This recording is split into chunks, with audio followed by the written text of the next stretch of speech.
Hello, good evening. Welcome, everyone. Wednesday night Techthusiasm live podcast. Been a day, let me say that. So I'm glad to be online with everybody. Hope everybody's had a good few weeks. We definitely had an awesome, few weeks. Big family vacation, big road trip. Was quite fun. But we're back to work, back to both jobs. Back to school, back to a variety of other pursuits. There's definitely been a lot of activity and action and news and things going on in the home theater and the tech space overall. Actually, the last 2 weeks, probably some of the busiest couple of weeks in technology altogether, just transpired between CEDIA for the home theater community, between the Apple event, the big PlayStation news. So we can chat about a few things tonight. I figure muse on a few things. If anybody's got questions, comments, topics, anything like that, feel free to make those known as well. Yeah, and there's definitely been some new technology entering the Techthusiasm household. We've done a couple things with the new technology that has been relatively recently introduced to the Techthusiasm household as well. So welcome, folks. Welcome, Julius. Hello. Welcome, Herc. Welcome, Srin. Good to see you guys. I'm sure we'll see a variety of regular channel friends pop up. Hopefully some new folks as well. I don't want to just kind of rehash a variety of the things that have already really been talked about quite a lot in the last couple of weeks, but we'll see where the conversation goes and have some fun with it. I think I need a drink of water to start.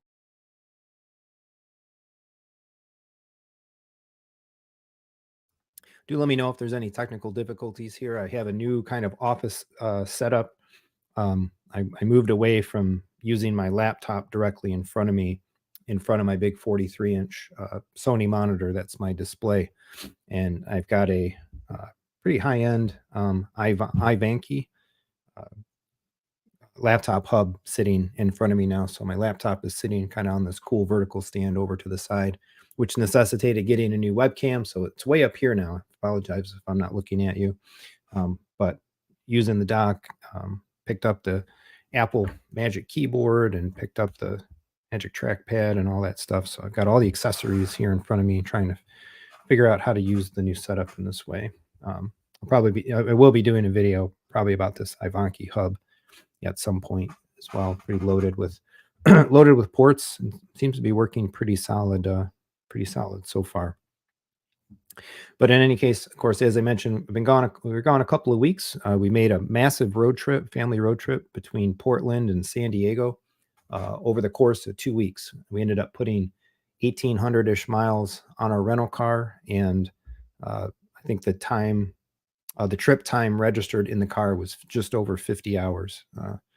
50 hours drive time. We didn't exactly drive the most efficient route. We hugged the coast, and we hugged interesting routes to take us through interesting places and see cool things. So we drove kind of inefficiently.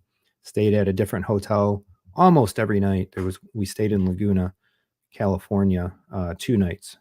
But we did and saw so much stuff.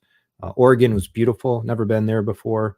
Absolutely insane mountain vistas, full of trees, and the coast, the rocks, the cliffs, and all that. The wildlife, the elk reservation kind of thing. We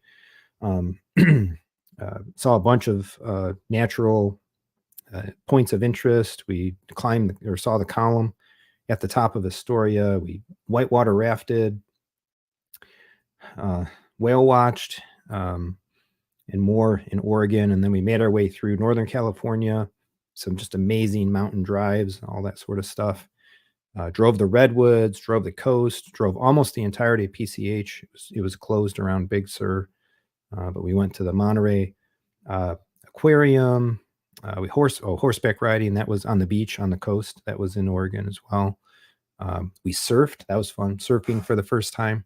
One of the challenges for today, my daughter wasn't feeling right. She thinks she might have kind of a bit of a minor latent concussion. Actually, she took a hard fall, and the board clipped her under the water. But aside from that, surfing was really cool. First time doing that. Sailed in San Diego. We did San Francisco, LA, and San Diego. thanks to an awesome channel community member that's really just become a friend at this point, not just a community member. We were invited to a private tour of Disney Animation Studios. So I put up the community post about this. Here's my swag from that visit. I can't get it to focus there. It's a little pin. It says from the office of Walt Disney. So we actually were able to enjoy with our friend and his friend, who happens to be a pretty high-ranking executive at Disney Animation. There, we had a private tour of Walt Disney's office. Both rooms essentially had been kind of restored back to the preservation of the time with the original things and all of the stuff out of like the Disney Vault and the Disney archives that put it back to Walt's like original working condition. So just kind of a really interesting place to be in. If you believe in the supernatural, I guess maybe to a degree, right? But you go into a place like that where creative energy and just so much original thought and creation and stuff happened was pretty cool. It makes you think. It feels very empowering and stuff in a way, like just the history and all that came out of that. That was amazing. We were able to have a kind of a private discussion with some of the animators and see some of their work and how they're doing it and the tools that they use as an engineer. Obviously, I was kind of geeking out about that. So that was pretty cool. We actually back in Michigan here around like Ford Motor Company, and there's an engineering building next to the Henry Ford Museum in Greenfield Village, which I highly recommend if anybody comes through the Detroit area and you want to do some museum tours and historical technology history. It's a really awesome place for that. But in one of the engineering buildings, actually, my wife used to work in there, and I did for a time as well. They actually have Henry Ford's office preserved. Basically, it's glassed off, but just working in the building, you can walk by the front and you can look in there, and it's all kind of like a similar concept, right? Basically, kind of restored, but again, you can feel the creative energies that came out of there. So I feel pretty privileged to basically have stood in the presence of two, creative technology kind of giants of Henry Ford and Walt Disney. So that was pretty cool. And the family is very appreciative of the hospitality and the offer and all of that that came from there. So that was our stop in LA. We drove Hollywood Boulevard, drove the crazy streets of San Francisco, and drove the Golden Gate Bridge, saw Alcatraz and all that stuff. Saw some of the more challenging areas of San Francisco as well. What else? Surfing, the Redwoods. Oh, we stayed in the Ewok Village. This was really cool. So if anybody's looking in California, northernish California, for a cool thing to do, it's like Sonoma Zipline Adventures, I think was the name of the place, or Sonoma Canopy Tours. It's a ziplining place in the mountains in the Redwoods, and they have like this package where they have two different zipline trails, and there's like 7 zips per trail. So you go, you buy the package, you show up in an early afternoon, and you do one zipline sequence. Then they basically walk you to your treetop overnight home. They literally built these circular pods. Actually, I wonder if I can show this. This is just so cool. Sonoma Zipline Adventures. They actually built rooms, these pods, around the upper parts of here it is, of those redwood trees, and they've got like several of them. Yeah, here it is. Let me show this. This was just too cool. Let's go to the bigger view. All right, yeah, Sonoma Treehouse Adventures. So literally you stay, this is the room. It's like fully furnished. You have a flushing toilet. There's electricity, some running water, right? But you're up. This is actually a vantage point that's higher because you kind of actually walk off from like the cliff edge. And there's these rope bridges that go back and forth between the different houses. And they've got several of them. So you rent the package. You do the bottom zip lines. You stay overnight. They serve you dinner. Dinner was awesome. They serve you breakfast in the morning. You basically eat in your treehouse, or we sat in this little treehouse common area with this like infinity view of the forest. And then you do the taller zip line sequence on the second day, and then you leave. But that was pretty amazing. And they do like all this outreach and stuff there. It's actually a nonprofit. So whatever money you spend, and it wasn't exactly cheap to do the whole package, but you got accommodations, you got zip lining for 4, great dinner, great breakfast, and all that stuff. But all the proceeds fund like all of these kids, basically foster kids and different things, different folks coming to nature camp and stuff like that. So pretty cool in that regard. Yeah, so we did that. We stayed in another little spot. Oh, and then the night canopy, so many stars, although it's hard to see through the trees, but it's one of those places that was the darkest sky that we had the entire trip. And just you could really, if we could have gotten out of the tree canopy at night, man, it would have been insane. The star view and all of that stuff. And we drove some crazy stuff, some crazy mountain passes, going left, going right, going left, going right, 20 miles an hour around these cliff edges and all this stuff, up one mountain, down the backside, up another mountain, following these river paths and all this stuff. 1,800 miles on the car. We had a minivan, my first time driving a minivan, but I'd swear if we ever do a family road trip again, we're renting a minivan. I think that saved a lot of trouble on the trip. So that was definitely a learning point, a takeaway. Rent the minivan, so much space. The kids were separated in their own little captain seats. It worked out good. So a ton of beach time. Stopped at some comic stores and what along the way. Didn't really find anything of super interest there. A lot of knickknack shopping and stuff like that. We went to Old Town San Diego, La Jolla Beach, saw the seals, a lot of wildlife, seals, birds, seabirds, elk, and stuff like that. A lot of deer just out as we were driving around. So pretty cool. Weather was awesome. We went from 50 degrees in Oregon with pants and hoodies and all that stuff to almost 100 degrees. It was super hot, starting to get super hot as we left California. Mostly staying close to the coast, so it was cooler. Huntington Beach, we stopped at a bunch of piers.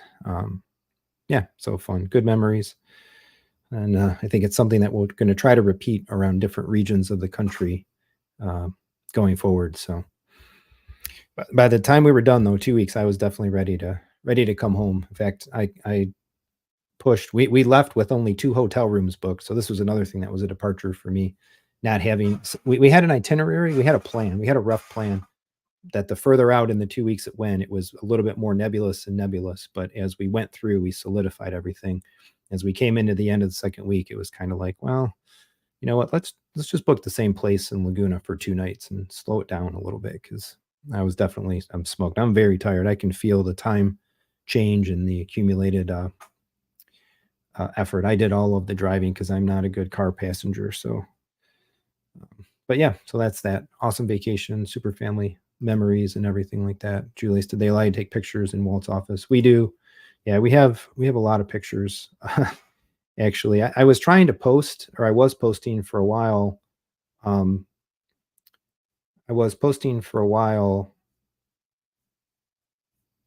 Daily about kind of what we were doing and stuff like that. So yeah, I've got pictures with like the Disney offices are awesome. Like they're so decorated. Like Disney has so much material, physical material and assets and history and stuff. The walls are just full of original art and cells and drawings, and there's statues and all of the awards and things that they won. But I don't want to pull up any of the photos just freely. Because they're all mostly family stuff. So, but I was trying to post daily as we went through, and I kind of lost by day 4 or day 5, I lost the momentum to do that. So I'll probably, once we get all our photos collected and whatever, if anybody's interested to see some cool things from the trip, I'll probably continue the daily, like a day we did this day, etc., whatever, on my IG account and catch up and stuff there. So yeah, that was that. Obviously smoked a ton of money. It was a very expensive trip. Feeding 4 and eating out every day. Definitely ready to come back and hit the tonal, do some workouts. So yeah, so that's that. But really good in many ways, re-energized. Love the coastal air, just the feel of it all. Felt very good, felt very healthy out there, except for one moment actually. I had a little bit of a asthma attack when we were by the coast looking at the seals. I think there was like a confluence of sea air and seal stuff, whatever, bird things in the air, and it set off my asthma a little bit, but that was it. Otherwise, super good. Yeah, some special shows, Tijuana, yeah, all of it. You couldn't probably drag me across that border, I guess, or if I went across that border, you'd have to drag me across. I like San Diego a lot, though. I have to say, like, no offense to anybody out there, San Francisco was cool. We drove Lombard Street, and like just driving these streets that are like boom, and then you're coming up over this peak, and it just feels like your car is going to sail off, and then nothing. That had a kind of interesting feel to it. But I really liked San Diego quite a lot, and that's where the biggest Comic-Con in the country is. But we missed that by a few weeks. So yeah, so we're back. We've been really taking it easy. And actually we put 2 movies on the home theater. So I came back Sunday. I'm so glad we came back Sunday. I know my wife, and in terms of vacation planning, is like, let's come back Sunday night, get as much out of the vacation as we can. It's like, I want to come back Saturday because I want a day before I go back to work and start doing both of these jobs. And you need the time too before school starts up again, homeschool starts up again, and whatever. So I liked coming back Saturday. Sunday, I was able to. We just chilled. We were planning to do some things. It's like, no, we're not doing anything today. So I actually got into the theater. I left with. Oh, Michael, did you go to the aircraft carrier? We saw it. We sailed right by it and all that stuff. We didn't really tour much. San Diego was pretty much all La Jolla, the sailing tour. Oh, we went to Coronado. We swam. That was our last swim on the far side of the beach. The beach is amazing, huge, and just really nice water, sandy feel bottom, and all that stuff. The outside major beach on Coronado is pretty sweet. But the aircraft, there's actually 2 aircraft carriers. I think one. So there's like the Navy base on Coronado. There was a carrier there, which I think was being worked on, and then there's the one on the mainland that's docked, I think, for the tours. There was a lot of shelling, shielding and stuff around the one. I think they were actually working on stuff, so maybe it wasn't even tourable actually right now. Not sure.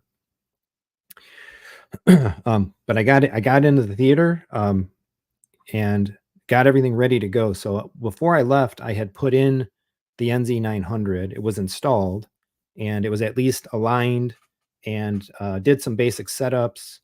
The image was filling the screen and pretty well aligned, set up like that, and a lot of basic settings set. Everything wasn't ready to go in the Control 4 system, so I was just operating it with every discrete remote there.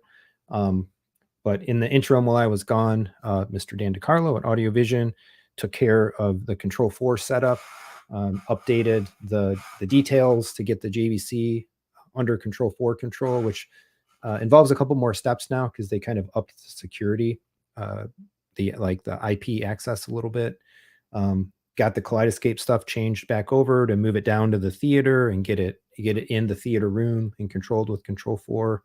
And then I find that Control 4 breaks a lot with the Apple TVs and the betas. So I've been running the tvOS 18 betas and haven't had Control 4 control the Apple TVs for a while.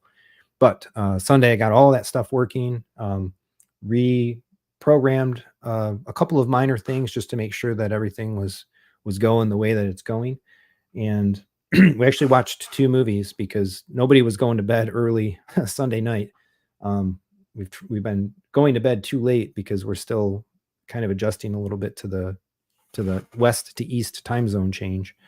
Trying to go to bed a little bit earlier each night, but in any case, we picked up the MCU and we watched of Infinity War. We actually watched Black Panther on vacation. We watched it on a laptop. When we were in the treehouse, we decided, yeah, Black Panther's the next movie. So we're in the woods. It's dark outside, pitch black dark outside. You pretty much can't walk around. There's no TV in the room, and it's like, let's all just pile on the bed together. We'll open the laptop, and the Wi-Fi was good enough to stream Black Panther via the TV app on the Mac. So we actually watched Black Panther on vacation. It which put Infinity War next, and there was no way that we were doing Infinity War on a laptop screen with laptop speakers. So we did Infinity War Sunday night, and that was awesome. I'm reminded just how great that movie is. The superhero action, the fight scenes, the Black Thanos' Black Order, and the Battle of Wakanda, and all that stuff. Man, just amazing, amazing superhero ness. They hit like all the characters have kind of like their hero moment and get to show off a bit. Most of them anyway. Um, and then we did Monday night. It was kind of the same thing. No kids practice, nothing going on. Nobody's ready for bed. But all we want to do is just sit down and look at something. So it's all right. Let's do next MCU movie, Ant-Man and the Wasp. So I can say we've done 2 movies in the theater, fully set up, fully configured, control established, NZ900 and MadVR configured, and all of that. And I'm floored. I am absolutely floored. There is absolutely a night and day difference in presentation between the NZ900 and the NX7 that replaced it. The brightness is a big part of that, of course. It's a sense of very definitive real HDR. Even though I ran the NX7 in HDR modes, I did not have the brightness on my screen size to appreciate it in the same way that the NZ900 puts it up there. Bright things are like legitimately bright. Highlights are legitimately bright. It looks fantastic. And I think I really noted the sharpness as well, the like picture detail. Color and all that stuff seemed pretty okay to me. It'll be interesting to see what it looks like after it gets a full calibration. Working on a plan and a plan for that. We've actually got that kind of penciled in, I think, right now for October. So look for some guests to show up on the channel, hopefully, and we'll get that all done in the room. But man, it's looking great, looking absolutely great. Working fine in the install setup. I watched the temperatures in that with the sitting in the closet. Seemed to get a little warmer in there, but time of day and different things could affect that as well. But still, it's the ambient around the projector isn't going above like 80 degrees. So yeah, just absolutely fantastic. There are definitely scenes where things were like close up facial images and just the clarity and the detail brought by the projector combined again with the brightness, the highlights, all of that stuff. I am super happy with the NZ900, and that's even despite the fact that we've got all these other new projector announcements coming out of CEDIA, with the new Sonys announced and the Epsons announced and whatever. It's like I think the NZ900 is quite the winner. Hopefully, we'll maybe have some guests. Yeah, perhaps involving these names. Maybe I'll try to. I was actually going to reach out to these guys and see if they wanted to do a talk sometime, because I'm sure these guys have seen all of the other units, or some of them anyway, even prior to their announcement at CEDIA and whatnot. And now that the news is out and the cat's out of the bag and all of that, maybe we can get back together for another big stream and kind of compare and contrast the experience of the different projectors. So it's cool to see all the new stuff. The JVC NZ500 and 700 announced. That's kind of actually what I was expecting. No prior knowledge, no insider knowledge or anything, but that was what my gut was telling me, is that we would see a 4 laser projector lineup, and that's what we got. And then Sony and Epson come into play. Sammy's saying, what have you settled with the laser level? So I've only still been running full 100 for both of those movies. So I want to do the video. I want to do a video coming up where, and I've already kind of mentioned this, I just haven't gotten to it, of course, where I want to measure brightness in a variety of the modal options. Yeah, Sammy's had the Sony for a while. Well, actually, you should just hop on right now. Hey, you want a link invite? Sammy, let me know. I'll send you one. I forgot what I was saying. Yeah, so I want to do a video where like color filter, non-color filter, messing around with the laser light level, stuff like that, and just kind of see what the impacts and that to the brightness are. I'm probably starting with almost as much full brightness as is available on the projector, so it's probably going to be a hard to want to turn it down. And I haven't been bothered by the noise level through End or Infinity War, which was a 2.5 hour movie. Um, I think left too long, it might start getting a little warm and the fan would kick up a bit more to be more audible. But for the sequence of a 2 hour movie from off and cool to on, it wasn't the fan wasn't hitting enough that it was kind of bothering me at all. So that was pretty good. Um, so yeah, super happy with that. And again, JVC did kind of what I expected, and it's cool to see the others coming out to play. Um, yeah, they're expensive though. Yeah, Q series 10K, not for 30K, crazy at that price. Yeah, as much as like Kaleidescape and MadVR were going down with prices and models. Everybody's got a 30-ish, 25, 30-ish $1,000 projector now. So remains to be seen. Yeah, if anything ends up overpriced, Sony at whatever 32, 34,000 versus the JVC at 26. I forget what the price of the top Epson was, but I think it was above the JVC. JVC is the budget. The NZ900 is the budget top tier model, right? Yeah, at a mere 26,000. But I think it's still going to be a contender to probably throw the best picture as well. JVC black levels, contrast, and all that stuff. I did hear from folks that were at CEDIA that they seemed to like the tone mapping results of the new Sonys, but it's hard to judge on a demo setup and stuff like that. So I don't feel any need to even worry about what the other two have released. So the NZ900 is going to, I expect, to be my projector for a long while to come. So yeah, you got to do the separate lens stuff and all that, which I think is included in the price, unless there may be some lens choices that are that added more. But yeah, so this is what I wonder. This is what I'm curious to see Sammy and Chris comment on. Is they Epson is pushing the brightness, but just because it's bright doesn't mean the picture might be the best choice. And if you and what you may do and what you may need to sacrifice to accomplish the brightness, I don't know. We'll see. What will be the cost? What will be the cost of that brightness? So that was all pretty cool. I came back to having seen new stuff in the MadVR actually, which I haven't made a video on or done anything with, but they added the like device control thing. Sammy and I were actually talking a little bit about this week because I was kind of wondering. It's like, is there something interesting to do with the device control? So the MadVR actually has menus now where you can detect like your receiver, your display. It'll go searching, and I didn't run this because I didn't want to end up having it interfere with my Control 4 setup at all. But you can have it go out there onto your local network and find and identify devices, and then enable a variety of controls. You have like pass-through volume controls. There was like a volume indicator that was popping up now actually that I didn't need or ended up disabling. And I was trying to conceive of, is there any interesting way to take advantage of the MadVR's ability to do more direct integration or control, like with the projector and something like that. And I was actually debating in my mind a little bit. I talked with Sammy about this and we kind of shot the idea down.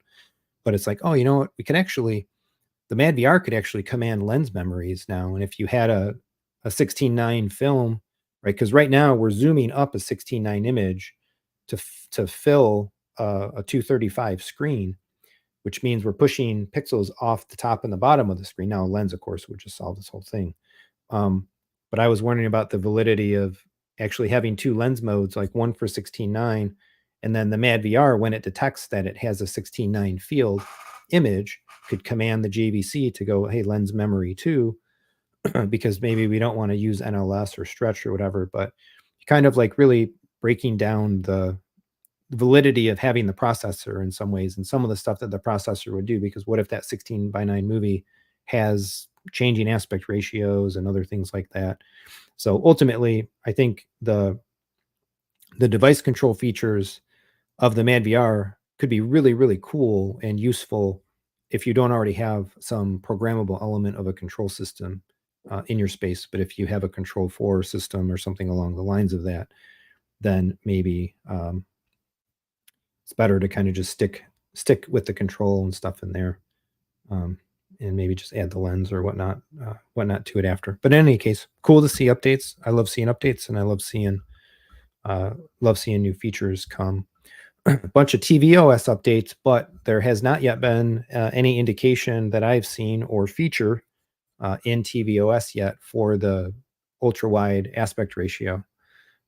So that's kind of a bummer. And all of the 18 OSs, I've actually already been getting them. I think the final releases was available on my phone, probably the iPad and whatnot. The production releases are coming out through the developer beta track right now. So I don't know if that's getting pushed out. It's going to come in like 18.1 or 18.2. So I was hoping maybe we'd see that by the time that I came home. And then I did do the video on this, but also while I was gone, yeah, Michael's saying the rumor won't be later into the tvOS 18 cycle. Kind of a bummer. I'm still really curious what actually they meant by widescreen support, because I wonder if maybe the way they said it just had weird language at WWDC to me. Like it didn't really capture what they needed to do, the way that they very lightly described what they were talking about for widescreen support. So we'll see what it's all about when it comes, I guess. Maybe they did something and put it into some level of feedback or beta test and found that it wasn't exactly what it needed to be. They had to go back to the drawing board. Don't know. So the other thing that got an update, and I did the video on this one really quick, knocked it out Sunday, was the Kaleidescape got its first update. I saw there was actually some comments about this. Where was it?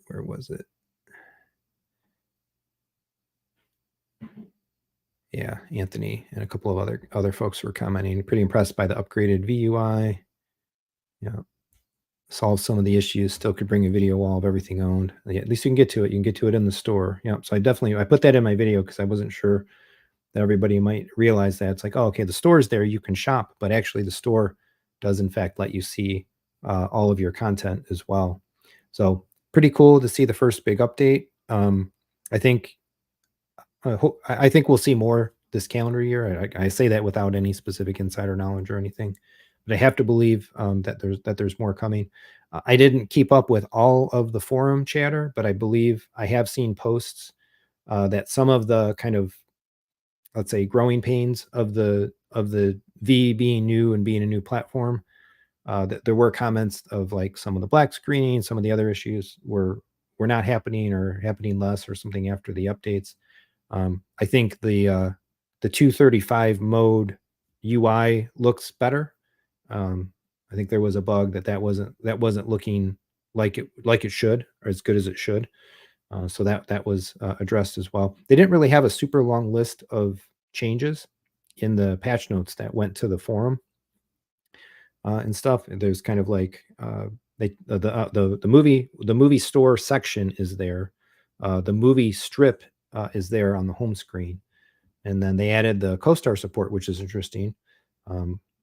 See what happens if that changes things with regards to running the C and the V as parallel units or not, because the couple of the things that were some of the main, I think the reasons why the C was sticking around was because of like legacy co-star support and the dual HDMI ports. There's a couple of things that it did that the V doesn't do, but now that it does co-star, I think that's a pretty big addition to the V standard. But then everything else was kind of like performance and operational improvements and stuff like that. So I think under that banner was some pretty useful updates. So her comment as well. Love what they did with the new Strato VUI. Everything we're asking for. That's awesome. There's a question as well. Any word on when the Strato V will be able to play all the HD content in the store? Seems like every other older movie that's HD I try to buy isn't compatible. So I've gotten a ton of questions about this. Pretty much everybody that that's bought a V, I ended up getting a text from them. It's like, hey, what does this mean? And it's the error with not the error, but the pop-up notice about, hey, that says essentially something like, you're buying a movie that's not compatible with your player. Do you still want to go ahead and do this or whatnot? And so questions about what that means. So just to state again in this regard, the codec of the HD content in the store is being updated. So all of the HD content is in the process of being updated, re-encoded to be a compatible codec, specifically to make it playable on the V as well. So movies that have not yet received their re-encoding, if you don't own them and you try to buy them or whatever in the store, you'll get that error because they know that you only have a they know that you only have a V, and then you won't be able to play this movie, and then maybe you'll be upset by that. And so it's like, well, if the movie is available in 4K, buy it in 4K. But if you were buying the movie, you're probably already buying the 4K if it was available. So buying the SD or downloading the SD to me is not a solution. I would rather just wait. Just give them time. It's just a matter of time. In fact, I think there might have even have been a post about that, if I recall correctly, on the owners forum, commenting that there were waves of movies being updated, and I don't think it'll be that long before they kind of knock out the whole library of films and get that taken care of. And I think too, if you have the V and you haven't yet gotten the store update, it should be really soon. Kaleidescape tends to update in waves. So some folks get it, some folks get it first, some folks get it later. I don't know the specific details by which they decide the rollout schema or algorithm. But if you're still waiting for the update on any of your Vs, it really hopefully shouldn't be that much longer. So yeah, of course, we watched Infinity War and Ant-Man and the Wasp on the Kaleidescape. Looked great. We got the next few Marvel movies lined up. 3 more movies in Phase 3. And then we'll be quickly into Phase 4 and actually watching new movies. Because as much as I'm a comic book fan, we kind of stopped watching the Marvel movies with Black Widow. We never got to Shang-Chi and beyond. Because I kind of, and somewhat in the back of my mind, figured, we're behind in the movies already. And actually, most of the movies in that phase are kind of dubious review quality to begin with, and so I didn't really make an effort to watch more of them, figuring, eventually we'll go through all of these as a family, and then we'll catch up to that point anyway, and then watch them together, and then we'll catch up with real time. So theatrical release schedule. So the rate we're going, we'll probably get to end up watching some new Marvel films that I haven't yet seen for the first time with the family. So pretty cool. It's gonna be hard to find a 3-hour block of time to watch Endgame though. Probably gonna have to be a Saturday or a weekend, randomly not busy, start it like right after dinner, early kind of thing. But we'll get it done. So that's that. What else? I think that's it for on the home theater side of things. So CEDIA news. Like I said, I don't want to rehash. I didn't go this year. I look forward to going in the future. We actually did go through Denver. I was in Denver on Saturday of CEDIA time, but that was just flying through to get home from San Diego. So probably could have aligned the trip to try to come home through Denver to stop and attend some of CEDIA and then come through, but that wasn't the goal. The goal was family time, so that's what we did. So we'll make it there in the future. So it sounds like there was some cool stuff there. Again, obviously a bunch of projectors. SVS had the 17-incher per listen, had some cool stuff. I didn't see anything in any news reports from Focal. I don't recall seeing anything in any news reports from Anthem. Trying to think what other brands are of my particular interest and whatnot. Obviously, the Kaleidescape Strato V was there in force. MadVR and the core and stuff was there in force. So pretty cool, and hopefully be something that I am able to attend in some capacity in the future. The Apple event was about what I expected from the Apple event. New phones, new phones every year. But I'm not expecting to upgrade. Probably upgrade my parents to the iPhones they have 13s. Do the 3-year trading, get the 14s, or I'm sorry, get the 16. But I think our 15s will be be what we stick with for a while. I did order the new pair, pre-ordered the new pair of AirPods. I love my AirPods, but I don't like the Pros, so I've got just the regular version here, the 3rd generation. I was hoping that we might see a 4th generation, particularly an active noise canceling 4th generation. So that's pretty cool. So that's definitely, I'm like, as soon as I saw that, it's like, all right, day one pre-order, got that in for sure. So no more lightning crap. Give me USB-C on everything, active noise canceling, so you can actually use AirPods, regular AirPods on a plane, which would have been nice these last couple of weeks. Without having to crank the volume enough that you're probably damaging your hearing and whatnot. So it'll have a wireless charging case, which I've got set up the ability for right here on my desk. So 180 bucks, I think they were. That was an instant buy. But not upgrading the phone. We'll see what happens at the next one if we get some new Macs and other stuff like that in October probably.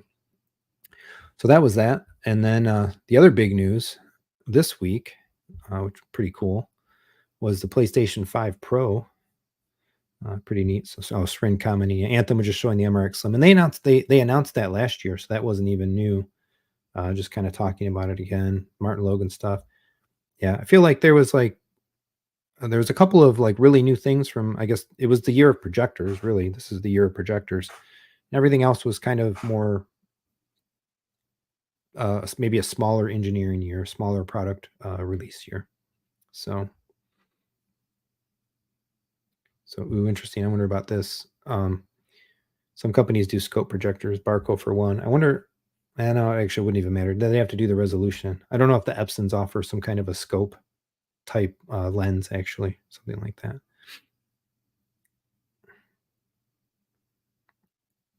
Yeah, it'll be cool when all those projectors get into real qualified, reviewable hands and see if there's any opportunity to see them, try them, shoot them off against each other, stuff like that. So yeah, big news for SVS. Yeah, the SB and PV17s. Yep.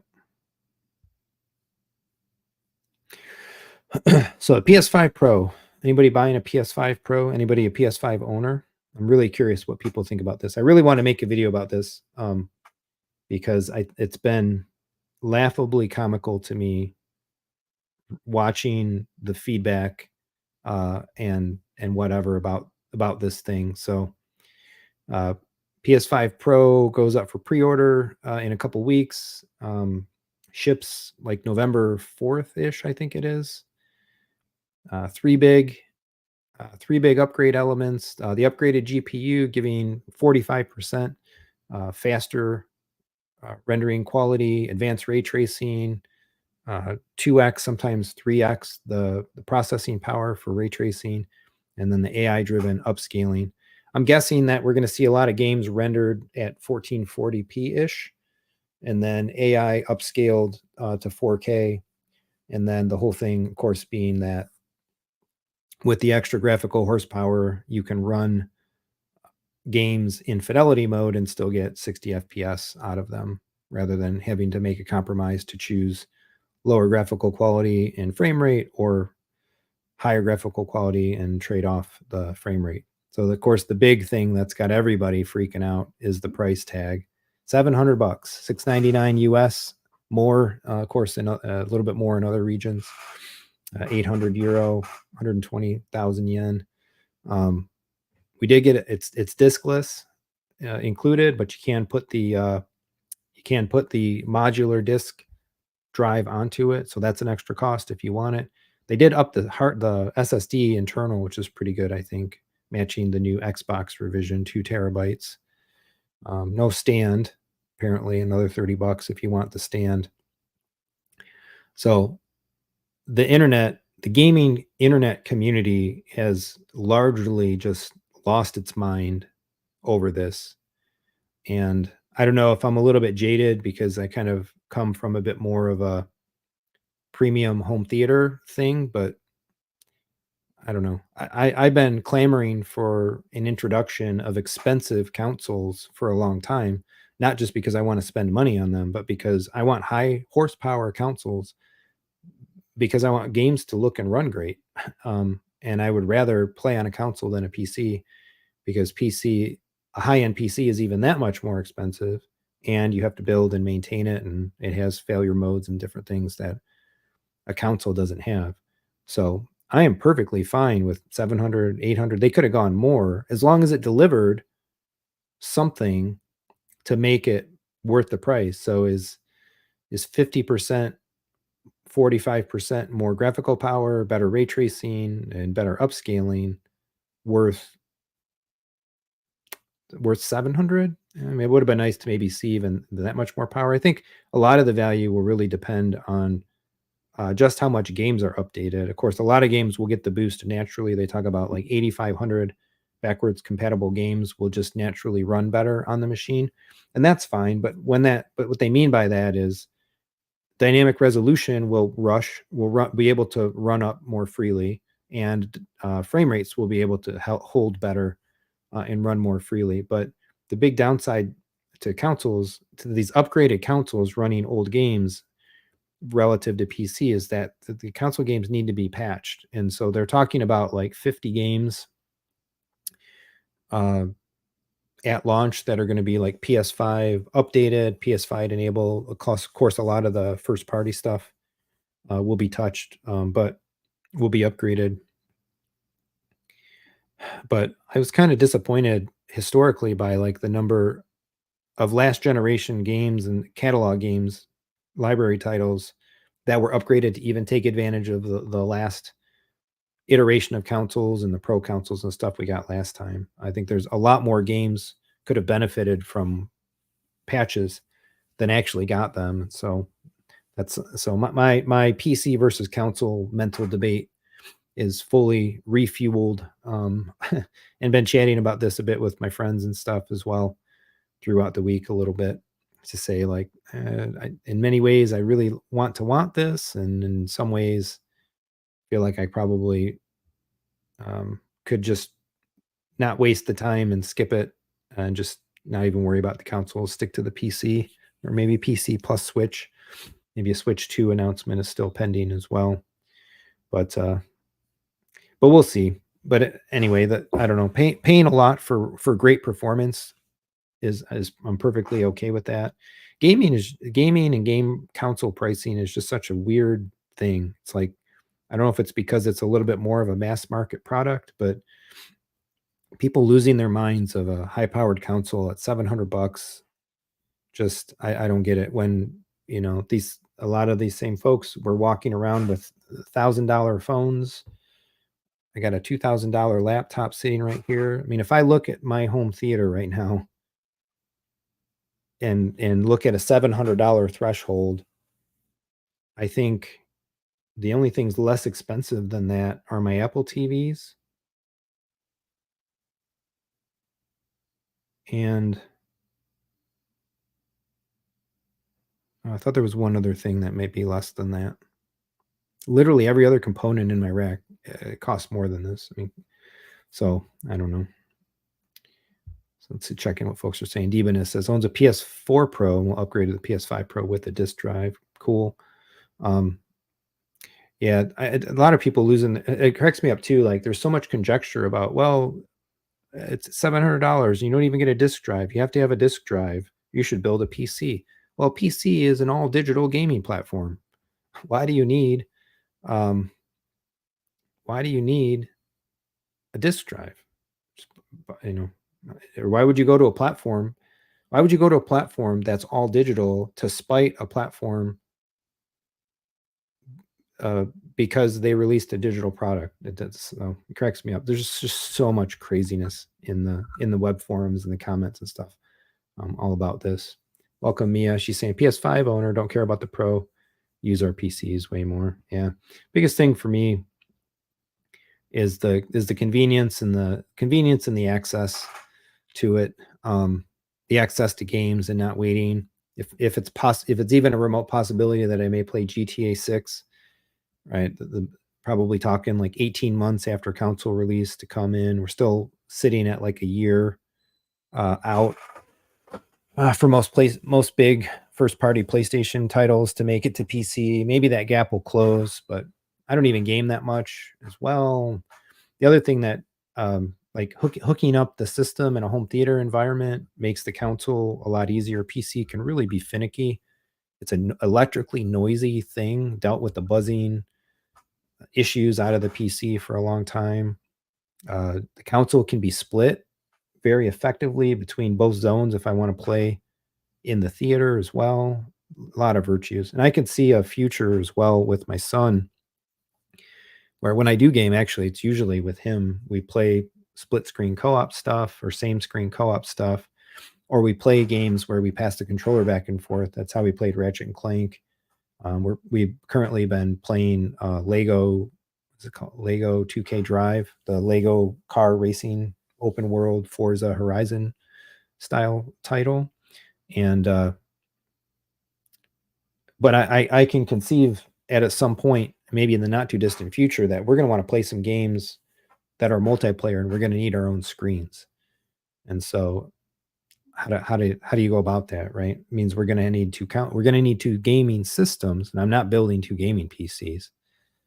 I'm not switching my computing environment away from my Mac to PC. So that would be it'd be a lot more tenable to have two PlayStations so that we can play multiplayer with each other. But then now we're talking like two PS subscriptions, and so I don't know. But that's something that weighs on my mind. Srin saying he has a PS5 but won't be upgrading to the Pro.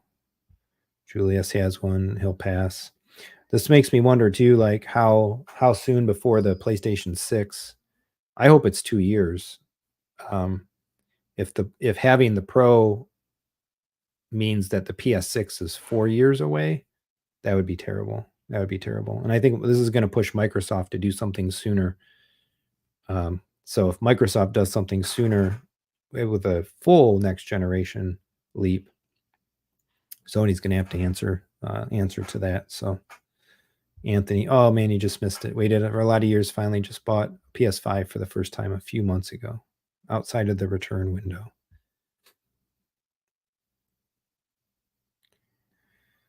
So yeah, I agree with this too, Cherubin. Prefer an Apple Game TV console with an M4. Yep, I'd love it. Apple, sell me an Apple TV Pro. I'm all about what an Apple TV Pro could mean in so many ways.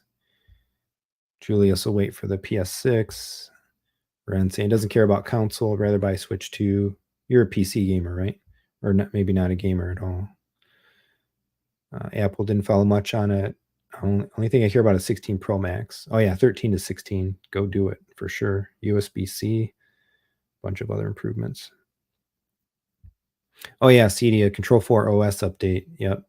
With more Apple integration, HomeKit, and some other things coming. That's pretty cool. Definitely be doing that. I think I'm going to end up having to upgrade my Control 4 controller though. I have an EA5 specifically, and I think already the Apple Music update is out, and that only runs on the core models. So probably going to be doing a C4 upgrade sometime by forcing my hand to stay current with all the features and things. He says, I agree. That's why I have the PS5 just in case. Yeah, still don't know that I want the Pro though. Yeah. PC the way, cheaper games should share across family members, no subscriptions, ran PC gamer, love it. Yeah. The only real downside to PC is the cost. I mean, if $700 is a lot, I think the PC that I built when I built it was close to 4, and the PC that I would conceivably build this fall again probably be about the same amount. It'll be a Techthusiasm thing, so at least I have the means to do it, thankfully, because of that. There's no ways.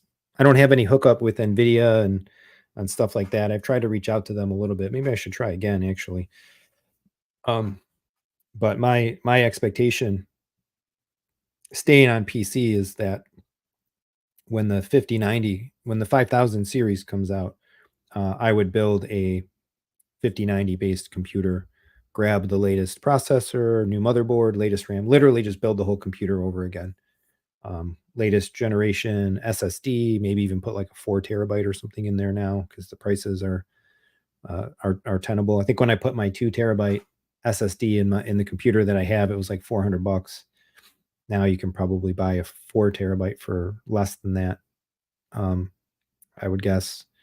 Pump up the RAM, DDR5 or 6 or whatever. Just bring it all up to current. Put it in a new case. Still leave it in the basement, and I would just sell off my sell off the current PC as is, and sell it as a completely set system. So we'll see there. But I think I'll probably, just for the sake of debate, maybe just to be able to just to be able to give it its due firsthand, I'll probably end up putting a pre-order in for a PS5. By the time it comes out, it'll be November. All the stores will have holiday returns if I decide not to stick with it, or give it at cost to somebody on the channel or whatever, if I decide not to keep it. But we'll see. I'll put the pre-order in and go from there. It can always be canceled as well. And then we'll see what happens if the NVIDIA announcements come and whatever. I'm a Total Tech member at Best Buy anyway. I meant to cancel that, but it got renewed. So I think technically I have 90-day returns if I can get a Best Buy pre-order. Ken Hall saying, for all the people who are complaining about the price of PS5 Pro, it's not for you. Yep, exactly. You don't have to have it. There's a lot of expensive things, a lot of way more expensive things in this world. And if you can't swing it, then don't buy it. They're not discontinuing the regular PS5, so still plays the games, just maybe not as well.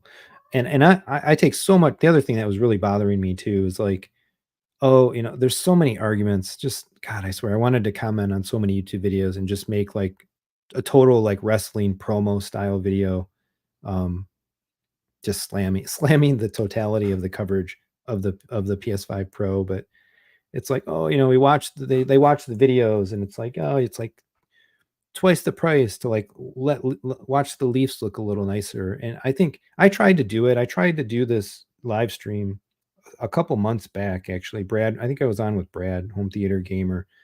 And it's like, all right, I want to show the difference, because if you've ever seen a console game, just a general current generation console game against its PC equivalent, and I know Digital Foundry does this and everybody does this, but watching the comparisons online is so diminishing to me compared to every game that I've ever directly compared to each other. And I bought a bunch of games just to stupidly do this experiment and look at the PC version against the equivalent console version.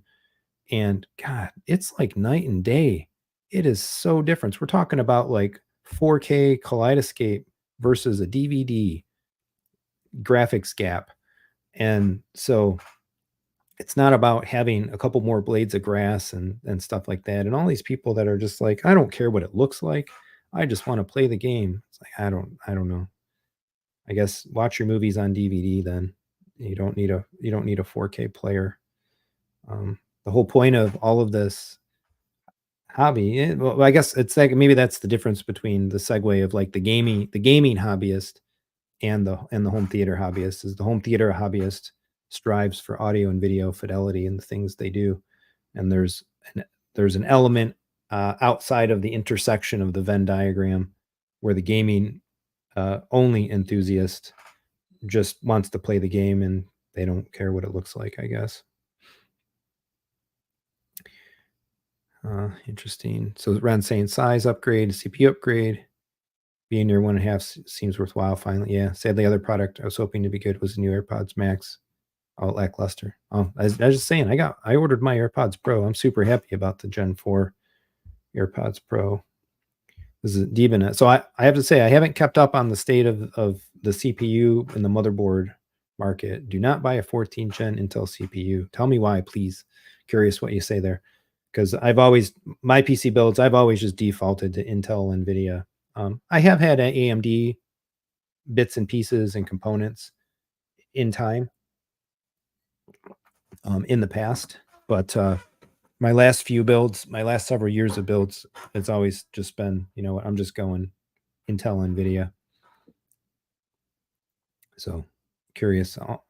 Although by the time the 5090 comes out, there should be whatever 15th gen. There should be another CPU rev coming. Yeah, Ren saying he doesn't care about cost, but PC gaming is his preferred way. Yeah, this is what I wonder too. A lot of conjecture about this. NVIDIA isn't happening yet. It's going to be 2025 for the new GPUs. We'll see. We will wait and see.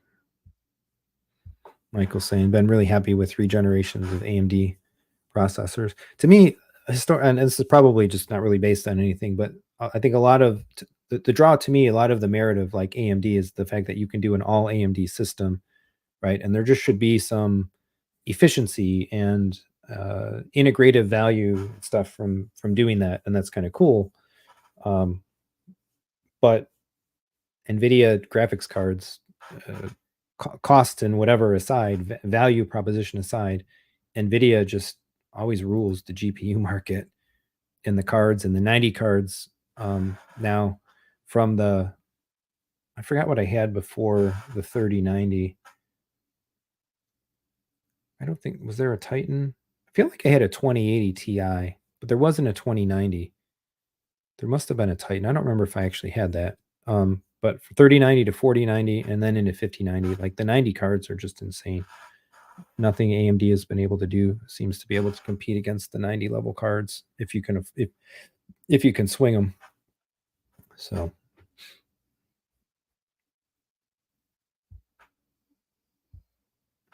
sure, you should try eGPU or Oculink. I've not heard of Oculink.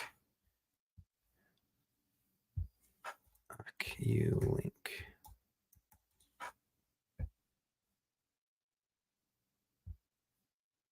Cable connection, PCI Express. What do you do? Why? Tell me, why would we do an external GPU or an Oculink? Interesting. Oculink is a connection system for the PCI Express.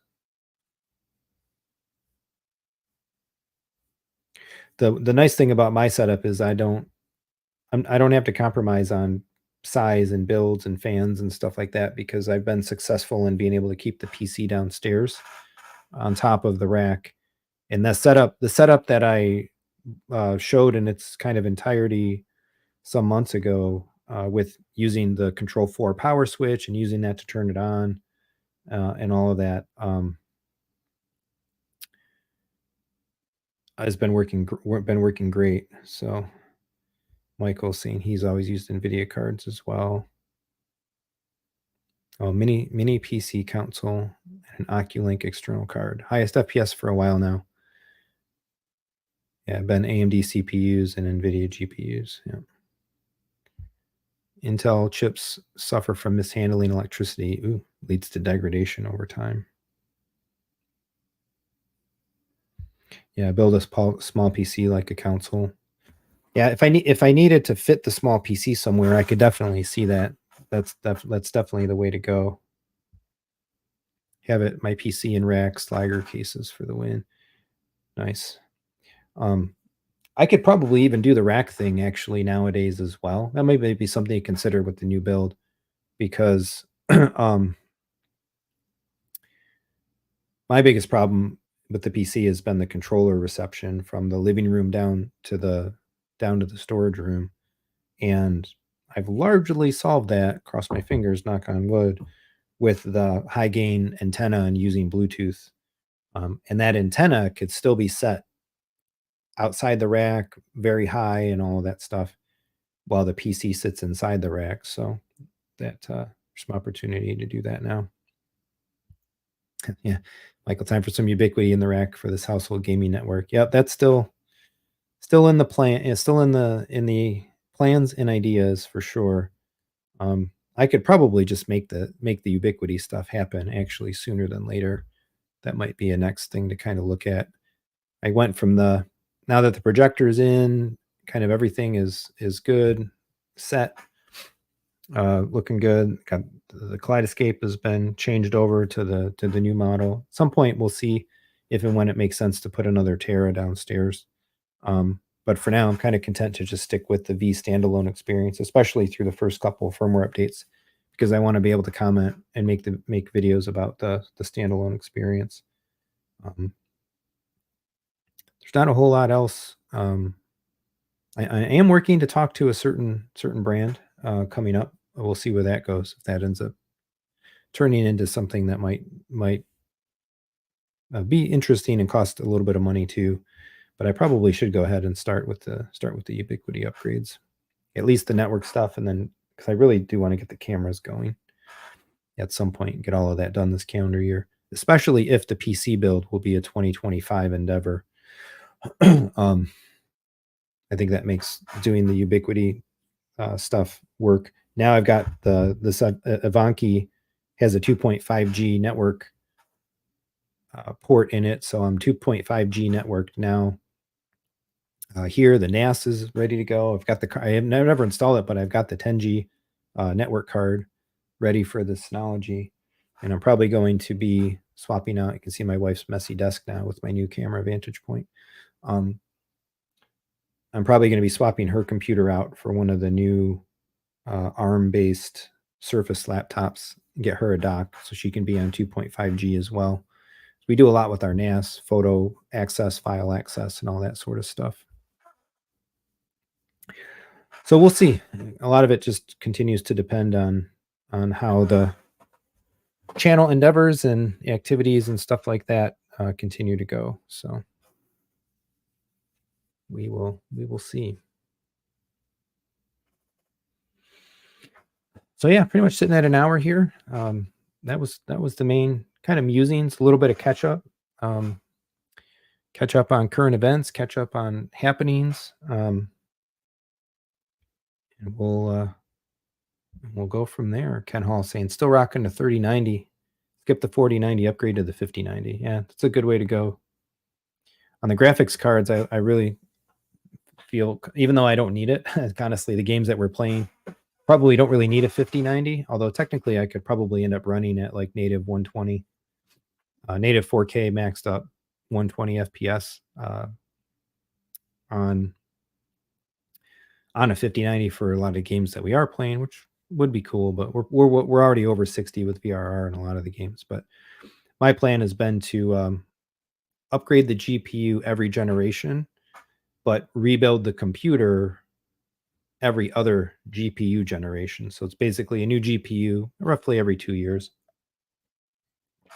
and then a new PCU build a new PC complete build every 4 years. And I think that works pretty well and it's pretty reasonable, particularly wanting to also be able to make content and stuff about it. So, and talk about it for the content.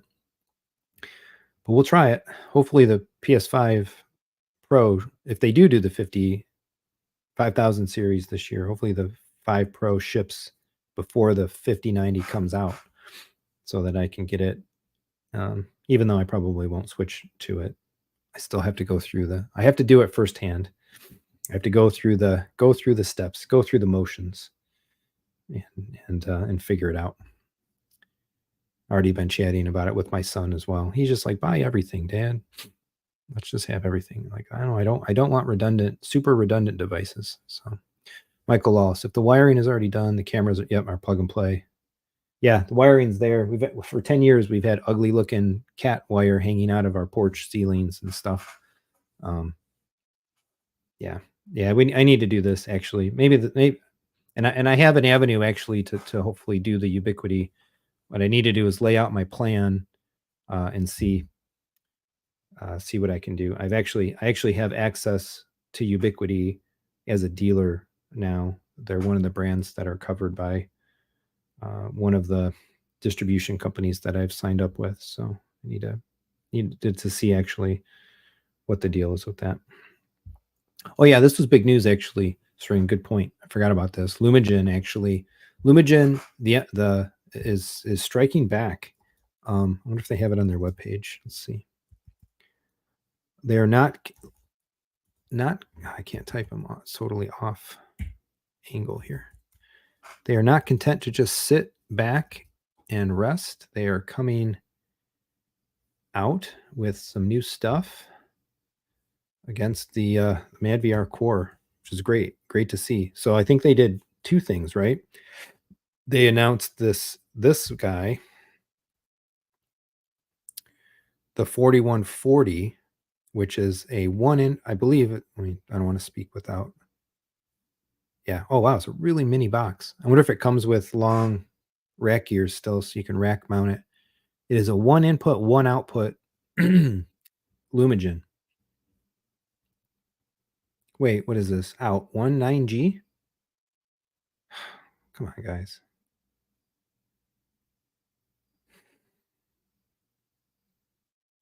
Why is that not an 18G port? Oh, here it is. 1440 18G. Oh, compact case. Interesting. Okay, got to read everything. This is what I get for pulling it up on the fly without doing the pre-work. Okay, 4140 mini compact, 18G out, in, 9G out. Wouldn't want that. 4140 18. Okay, 1-in-1. So that's probably in a full-size chassis, still rack mountable and all that stuff. I don't remember what the price of this was. Ooh, upgrade 4140 to 18G out for free. Upgrade to for free through 930. Interesting. Otherwise, I guess the 18G will have a slightly higher cost. So all Radiance or processors provide the same award-winning video processing and algorithms, flexibility, feature set, automatic aspect ratio detection, selection. Interesting. Industry's best dynamic tone mapping for HDR. Best quality scaling. True gen lock. I do like that, right? Game modes. MadVR is supposed to be getting a game mode as well. Programmable delay, fast source switching. That wouldn't matter if you only have 1 input, 1 output. Low jitter, low noise, etc., etc. I think this is new. Compatible with Dolby LLDV, which is interesting. Might be a reason to have a Lumagen and download Dolby Vision movies for your home theater. Or if you have on your Kaleidescape, or if you had a multi-zone Kaleidescape system with an HDR10 projector and a Dolby Vision TV, and you're playing the Dolby Vision format of the movies to your home theater, you would actually be using the native Dolby Vision quality and let the Lumagen take care of it. Nonlinear stretch, directly control, masking systems, customization, 1U rack, etc., etc. Radiance Pro gives you the choice to optimize and customize your home theater experience. Ports ranging from 1 to 10 inputs, 1 to 4 outputs. Yeah, the 5000 models, ultra low HDMI output jitter. Surprised they didn't do a 51. What would the number be? A 5140 as well. Choice of enhancements. Customizable DTM, Dolby Vision. Yeah, we got to get Chris and Sammy on here. Chris, we can definitely have a more qualified conversation about these guys. And then this is the new one, the Artisan video processor, renders the finest handcrafted in-motion video images. Wow, 12-bit 444 video processing. Interesting.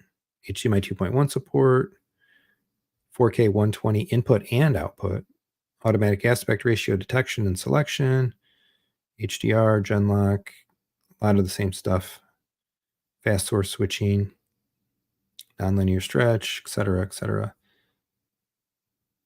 And the whole big bummer with these though, 8 inputs, 2 outputs. Don't need it all. Just do 1-in-1. Do an Artisan. Give me a 1-to-1 Artisan. So yeah, we'll definitely have some conversations about this coming up. So cool. Competition is always good for everything. So it's great to see them stepping up and up in the game a bit. Not just letting MadVR run with kind of all of the run the ball away. Sweet. I think both of those are good choices on their part. I wonder too. So completely new design. Does it have a new interface? Doesn't say that anywhere in here. But new UI on the Artisan would be pretty cool too. Hopefully they do that. Michael asking, do people have NV cores in hand yet? No, as far as I know, not yet. I did see a note. Oh, it was in their newsletter. Was it in their newsletter? That the orders continue, and if you really want one, get your orders in. I don't think I can find this on short order, what the latest newsletter talked about. They sent one about CEDIA. Yeah. MadVR Labs wins 4 awards at CEDIA.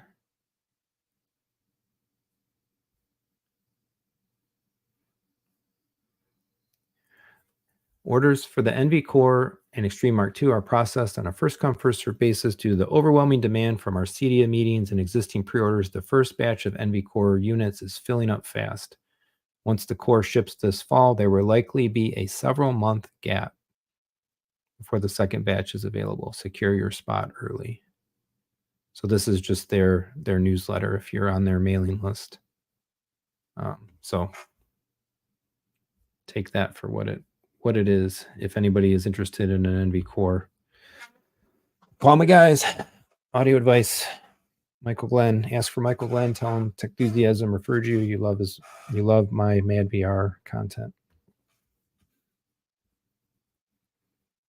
and they'll get you hooked up. I wonder what several month delay means, though. That would be a long time in technology years if they ship a massive wave of whatever in November or something, October or something, and then several months could be like, really going to be next summer before they can get a restock.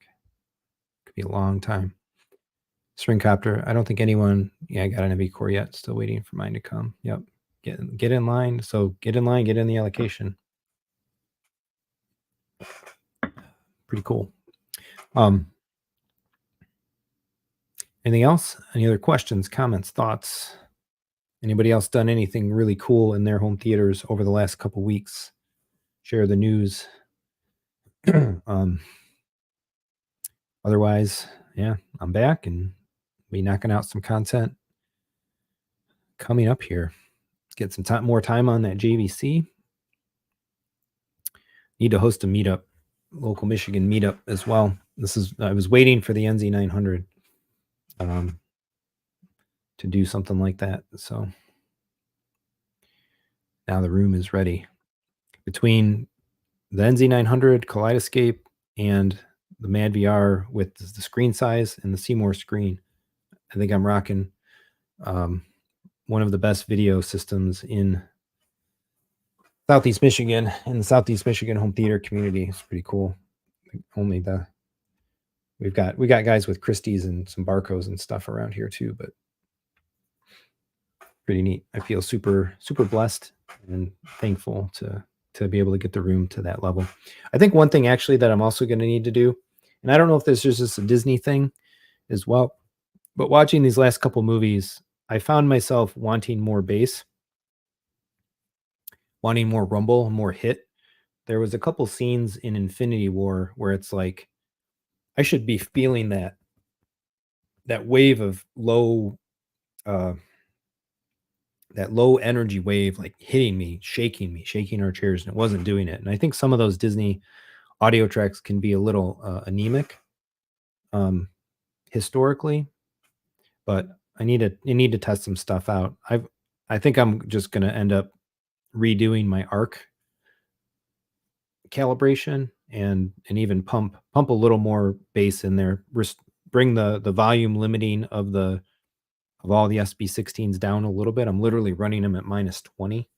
So I'm going to bring that back and then make sure that basically ARC is not trimming off any of that bass power, because I feel like I feel like I've had more bass energy. But again, like I said, it may be the movie. I need to run a couple other demos and see what we do there. Shrin saying, oh, this is MadVR. They said the earliest would be end of September for the cores.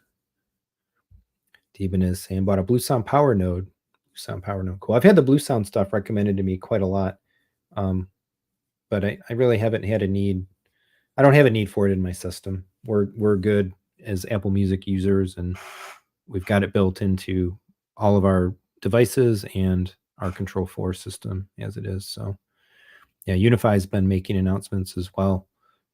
Unify Amp came out, Sonos competitor, Anthem MDX 16 competitor in some respects, but I can't see any reason for me to change out that part of the system, especially since it works right now. And that's historically been a part of my system that doesn't work. Yeah, Seth, welcome. Disney mixes are often lacking in deep bass. That's probably what it was. But I think we'll see, because there's really not anything else driving the recalibration or the need to do a recalibration. But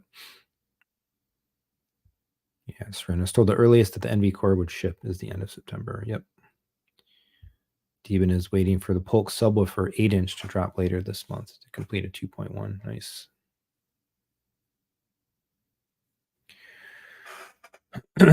Cool. All right, folks. I think we'll call it here. Fun little hangout. Again, fun catching up. Thanks for listening to my musings.